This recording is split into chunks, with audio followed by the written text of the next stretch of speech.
मामा. आई बाबा ताई दादा यानंतरही एक अतूट नातं असतं ना, ते म्हणजे मामा.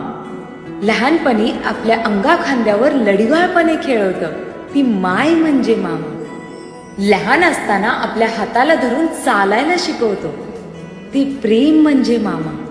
अडचणीच्या वेळी लगेच विठ्ठलासारखा धावून येतो ती भावना म्हणजे मामा. एखादं चांगलं काम केल्यावर तोंड भरून कौतुक करतो तो म्हणजे मामा. लहानपणी आपला वाढदिवस असल्यावर सर्वात जास्त उत्साही असतो तो म्हणजे मामा. असाच आपल्या पाठी प्रेमाने व हक्काने नेहमी उभा असतो तो म्हणजे मामा. एखाद्या आपल्या निर्णयामध्ये ठामपणे व्यक्तिमत्व दाखवणारा म्हणजे आपला मामा. आणि आपले सर्व लाड पुरवणारा म्हणजेच आपला लाडका मामा. हो ना? कराल ना मग ही व्हिडिओ शेअर आपल्या लाडक्या मामाला. ना त्याला काही नाव नसावे,